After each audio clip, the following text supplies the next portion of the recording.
Welcome to Startup Health TV, where we celebrate the entrepreneurs and innovators who are transforming health. I'm Logan Plaster. My guest today is Monica Schmiede, co-founder at Athelo Health. Monica, thanks for joining me.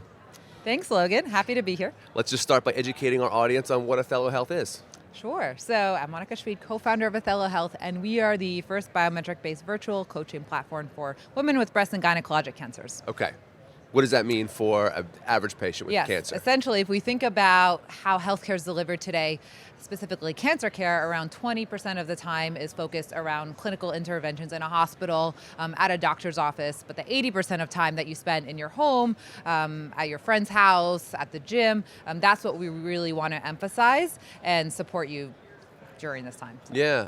I love learning about Athelo because not only is it between visits, but also after remission, there's a lot of just question marks that people have, like how should I live, right?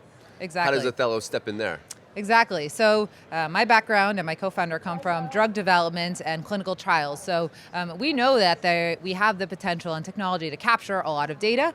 We know there's a lot of research already on how exercise, nutrition, all of these things can really benefit health and long-term well-being. What we don't know is how to implement this, specifically from a personalized standpoint. And so at Athelo, we provide coaching, but we like to found it upon everybody's individual bodies. And the way we do that is by partnering with all wearable devices to integrate them. I see. Okay. Yeah, to have information around very important pieces of data, specifically ones related to heart health, like heart rate variability, resting heart rate, activity, sleep, SpO2, respiratory rate. All of these pieces of information are very important so that we can see if somebody's doing well or if maybe they need to go and see their doctor. But I think it's hard to really apply general studies to individuals, and that's what we're doing at Athelo, as well as creating a virtual community and a content library to really empower patients and to be, you would say, that friend that maybe they don't have who works in the medical field that they can turn to when they're going through these treatments, and also, like you say, in remission, when they're trying to figure out what can I do from a day-to-day basis to monitor myself and to promote long-term health after undergoing this pretty Yeah, because your doctor is telling you, hey, you're doing great, and you're like, yeah, but I don't want this to happen again. How should I live? Now you're thinking about your health on a day-to-day basis in a new way. How did you get into this? Sure. I mean, I've always loved data, and I've always been a proponent of tracking myself. And the reason for that is really to guide my own behavior, when to eat, what to eat. And I do that by looking at all of my stats. And it's really that, I'd say, guide that says this is, time to go to sleep, maybe don't have a beer and things like that. I think they're all very small behaviors, but they add up to long-term health. And overall, I think just increase our enjoyment and ability to be a productive person within this society today. And so you wear wearables? You're like one of these biohackers, people might say? Yeah, I say that. I mean, I think that sometimes comes across as masculine, so I love to bring this up because women are so different, and in a good way. I mean, we have our cycles, and that means that our temperature, for instance, will fluctuate for a few days a month naturally and normally, and that's something that can be seen as sick because men don't have that. Men have 24-hour cycles with their hormones. So it's something that we need to celebrate and do more research on. There has been a lot of discussion at this conference, at a few conferences over the last few years about, how do we understand women better so that we can create better treatments. We can understand adverse events and side effects more because we're different, and that's a good thing.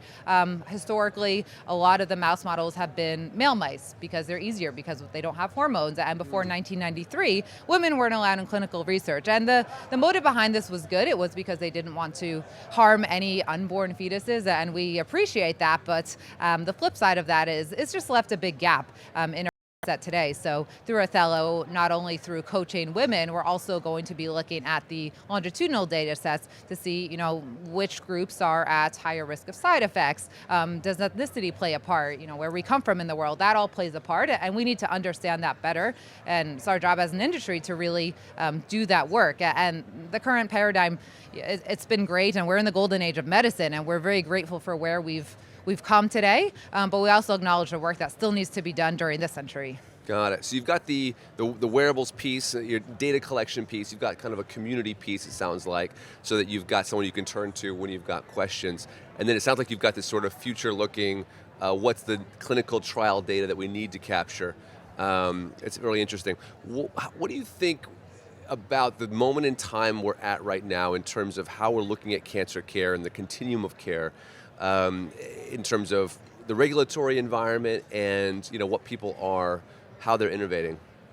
Yeah, it's a great question. And we're at an ideal period in time because of the current administration in the U.S.'s Cancer Moonshot Initiative, which has been around, and they're creating a brand new program called Cancer X, which has garnered a lot of support. And the goal is to really support cancer patients, but not only from the therapeutic side, but from a lifestyle side, and tackle all of the other components of health and well-being and treatment, really. And so I think we're looking outside the box, and we know there's only so much that we can do with therapeutics and drugs, and also there's really a lack of time. We know our oncologists are all talented individuals, but they may have 15-30 minutes with a patient. So it really takes a village to provide this integrative wraparound care, and that's where Athelo steps in to be a symbiotic piece of the puzzle today to help patients, to help clinicians, give that extra level of intelligence really to everyone, and patients most importantly, really, so they can drive their care and understand what's going on.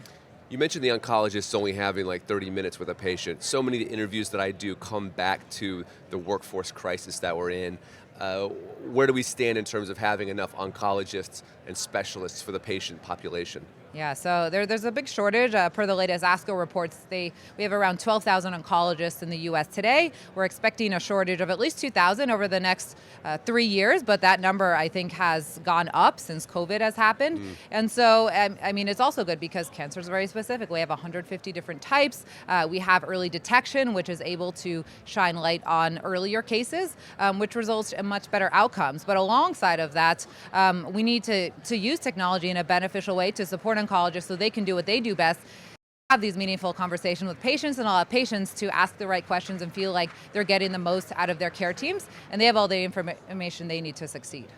When you describe this kind of longitudinal care where someone who has had a cancer diagnosis can talk to someone every day, their data is being tracked, the quality of that care seems obvious. It seems that's great for the patient. How do you quantify the downstream impact, living longer, lowering costs?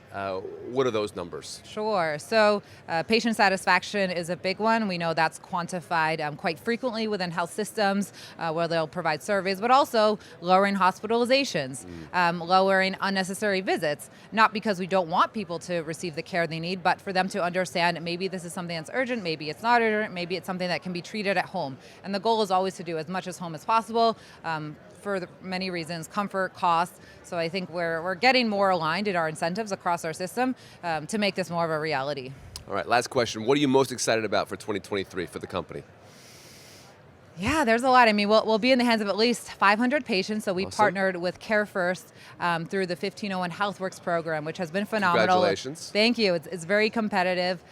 So we are very honored to have gotten involved with this. And so we're most excited to figure out how we can best integrate within the clinician workflow, because so many tools are built for either clinicians Right. or those who are on the provider side, not as much for the patients. Yeah. And so we want to make this as easy as possible for everybody in the ecosystem to interact with. And so along with integrated within these systems, we've been assigned a number of different experts, from oncologists to marketing experts to technology experts, to figure out how can Athelo not be a burden, but an added value to everybody in the system. And so by next year, we'll have expanded to a handful of states and a few additional health systems, specifically Medicaid of California and a few others which are still in the process of being confirmed. Awesome. Monica, thanks for taking the time with me. It's clear that you guys are in the right place at the right time, and you're going to do a lot of good this year, and it's going to be exciting to watch. So thanks. Thanks, Logan.